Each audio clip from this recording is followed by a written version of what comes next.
नमस्कार दोस्तों, मैं गौतम मौर्य स्वागत करता हूं आप सभी का आपके अपने यूट्यूब चैनल सृष्टि कम्युनिटी क्लासेस में। तो आज जो कौन सा जो शैव धर्म है, इसका लास्ट पार्ट है।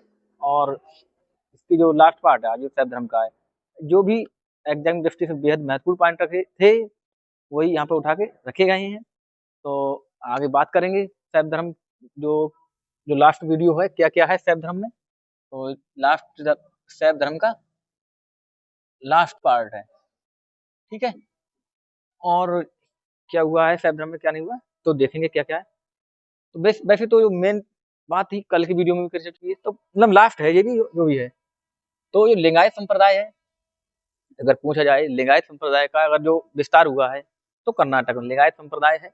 कल भी बात करिए तो कर्नाटक में इसका जो विस्तार है, कर्नाटक में लिंगायत संप्रदाय का विस्तार कहाँ है, कर्नाटक, ठीक है।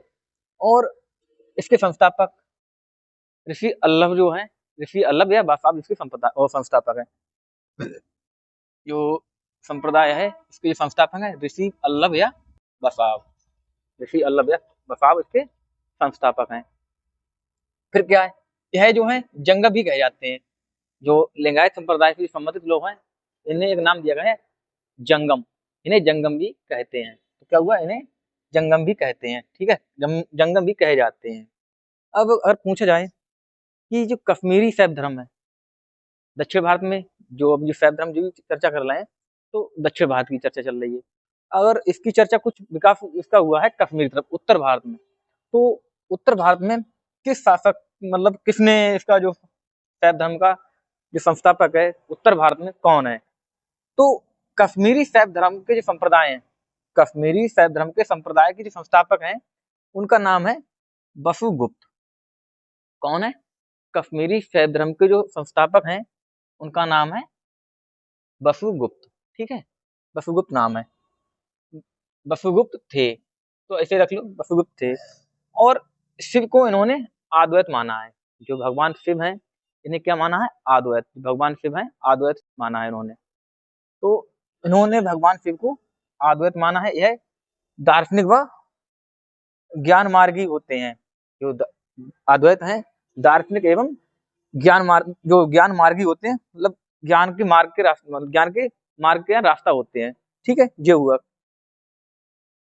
अगर पूछा जाए कि शैव धर्म के जो अनुयायी हैं, अगर पूछा जाए कि शैव धर्म के जो अनुयायी हैं इन्हें क्या नाम से जाने जाते हैं, तो शैव धर्म के जो अनुयायी हैं दक्षिण भारत में इन्हें नयनार नाम से जाना जाता है। एक नाम है नयनार, नयनार नाम है, और एक नाम और है ओडियार या आडियार या ओडियार। तो इनके दो नाम हैं इनके जो अनुयायी हैं। तो शैव धर्म के जो प्रचार, जो शैव धर्म के प्रचारक हैं इनके एक तो है नयनार, दूसरे हैं ओडियार। अगर पूछा जाए कि किस वंश ने जो शैव धर्म को अपनी मुद्राओं पे, मतलब जो शैव धर्म की जो सिक्के थे किस धर्म में चले हैं, जो शैव धर्म के, जैसा कि कुषाण शासक थे, कुषाण शासकों ने जो शैव धर्म की जैसे शिव की मूर्ति, शिव और नंदी की प्रतिमा जो है अपने सिक्कों पर मतलब अंकन करवा के चलाई थी।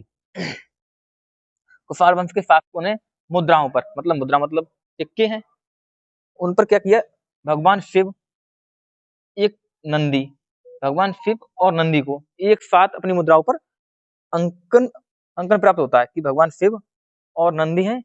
जो कुषाण वंश की मुद्राएं उन पर अंकन मिलता है भगवान शिव और शिव नंदी का, ठीक है, ये हुआ। और अगर पूछा जाए दक्षिण भारत में, दक्षिण भारत जो दक्षिण भारत है अपना, उसमें क्या हुआ है, शैव धर्म का लोकप्रिय किस शासनकाल में हुआ है, जो दक्षिण भारत में शैव धर्म है किसके शासनकाल में इसकी लोकप्रियता अधिक थी, तो कौन कौन है, राष्ट्रकूट, दक्षिण दक्षिण भारत में राष्ट्रकूट, जो राष्ट्रकूट है, हाँ सॉरी पहले चालुक्य हैं, चालुक्य जो राजवंश था इसमें भी शैव धर्म का काफी मतलब विस्तार देखा गया है।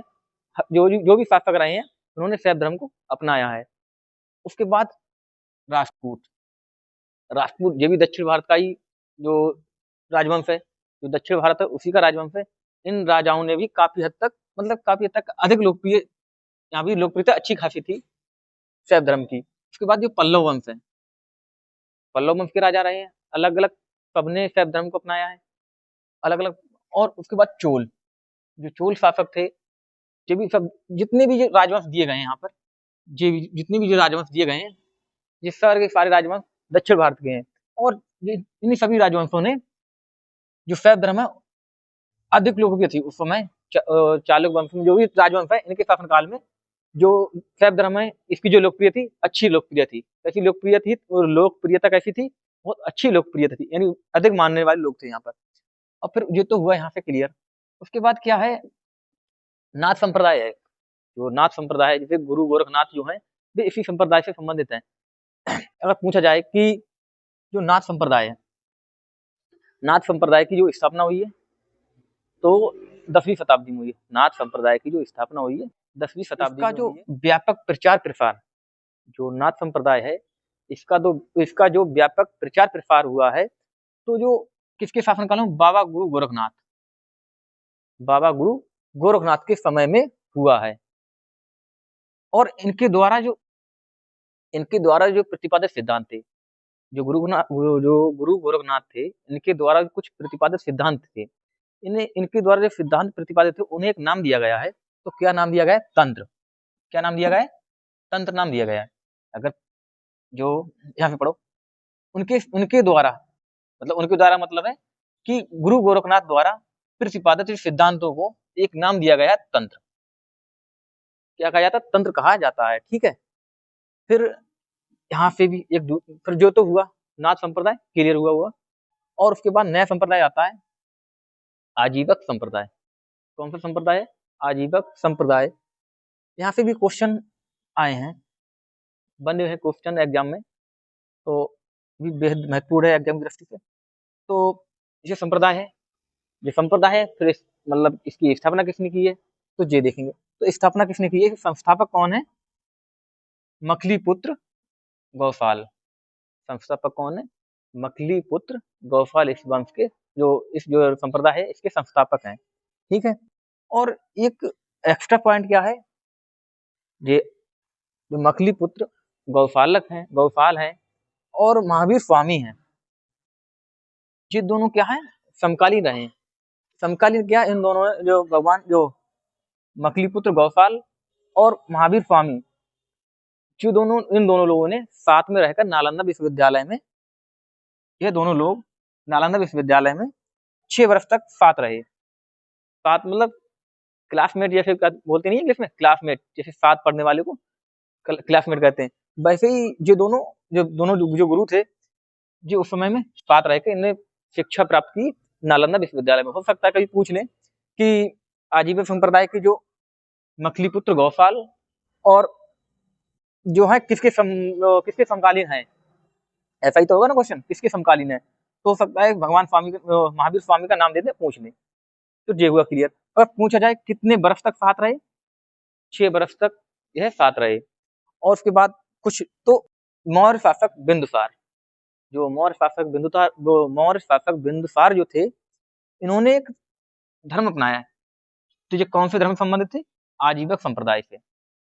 मौर्य शासक बिंदुसार आजीवक संप्रदाय से संबंधित थे या अनुयायी थे। ठीक है, अनुयायी था। कोई जब मतलब राजा है, महान लोग रहे, तो उनका कुछ नाम इज्जत से लें, अच्छा है, तो था नहीं सही लगेगा, थे, तो ऐसा कुछ ज्यादा ही बेहतर लगेगा। और आज के लिए जो भी अपनी चर्चा है यहीं पर विराम देते हैं।